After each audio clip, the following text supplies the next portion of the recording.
हरिगढ़ में नवरात्रि के दौरान हिंदू छात्रों को कड़ी मशक्कत के बाद फलाहार की व्यवस्था मिल पाई है।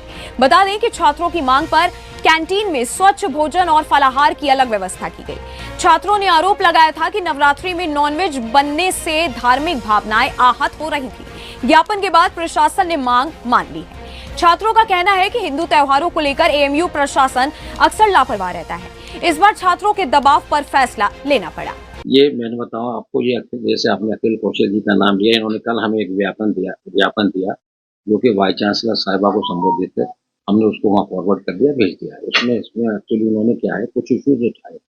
उन्होंने उठाया है कि जैसे रमजान के महीने में मुस्लिम छात्रों के लिए खाने की विशेष व्यवस्था होती है, उसी तरह नौ दुर्गाओं में भी हमारे हिंदू छात्रों के लिए विशेष तरह के खाने की व्यवस्था होनी चाहिए। इस संबंध में हमने इसका संज्ञान लिया।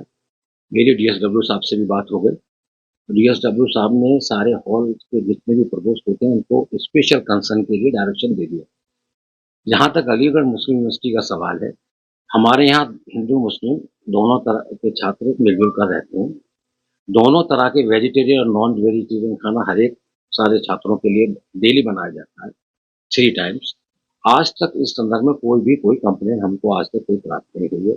इसके अलावा भी हमने, क्योंकि नौ दुर्गों का सम्मान करते हुए स्पेशल अटेंशन के लिए डायरेक्शन सभी पूर्वोत्तर कंसर्न को जारी कर दिया है। हरिगढ़ के अलीगढ़ मुस्लिम विश्वविद्यालय में एक हिंदू छात्र अखिल कौशल ने अपनी मांगे रखी थी और उन मांगों में क्या क्या था, अखिल से जानेंगे। अखिल, आपने अभी नवदुर्गों को लेकर प्रॉक्टर ऑफिस में जाकर अपनी मांगे रखी थी, कौन कौन सी थी आपकी मांगे? देखिए, हमने एएमयू इंतजामिया के सामने ये डिमांड रखी थी कि जैसे रमज़ान में सहरी और इफ्तार के लिए मुस्लिम छात्रों के लिए खाने के लिए स्पेशल इंतजाम करे जाते हैं, वैसे ही नवरात्रि में हिंदू छात्रों के लिए भी जो व्रत में है उनके लिए खाने के स्पेशल इंतजाम करे जाएँ। साथ में हमने ये भी कहा था कि जो कर्मचारी वहाँ पर खाना बनाएंगे उनका सेंसिटाइजेशन होना चाहिए नवरात्रि जैसे हिंदू त्योहारों को लेकर, जिससे कि वहाँ के स्टूडेंट अच्छी तरह से कोऑर्डिनेट कर पाए। और वेज और नॉन वेज के बारे में जो आप बता रहे थे कि वेज और नॉन वेज अलग बनना चाहिए, उसको लेकर साथ में हमने एक खुली चेतावनी दी थी एएमयू इंतजामिया को कि जो एएमयू के हॉस्टल के प्रोवोस्ट हैं वो इस चीज़ का खास ख्याल रखें कि वेज और नॉन वेज खाना अलग अलग बने। अगर किसी भी हिंदू छात्र की हमारे पास कोई ऐसी शिकायत पहुंची कि उसने ये बताया कि वेज और नॉन वेज खाना एक संग बनाया जा रहा है, तो फिर हम इनका वो इलाज करेंगे कि ये झेल नहीं पाएंगे। तो आपको लगता है कि आगे आने वाले समय में हिंदू त्योहारों को लेकर एएमयू प्रशासन अब गंभीर हो रहा है पहले से?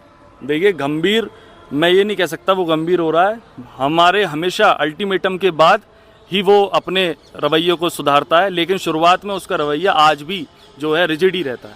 तो आप देखिए, पहले होली पर मांगे मनवाई गई और अब नौ दुर्गों को लेकर एएमयू प्रशासन को मांगे माननी पड़ी। और मैं आपको बताऊं, ये दबाव है हिंदू छात्रों का, जिसकी वजह से एएमयू प्रशासन आज मांगे मानने को मजबूर हो गया है। जर्नलिस्ट कमल सिंह के साथ दिवाकर दीक्षित, सुदर्शन न्यूज, हरिगढ़। यूपी के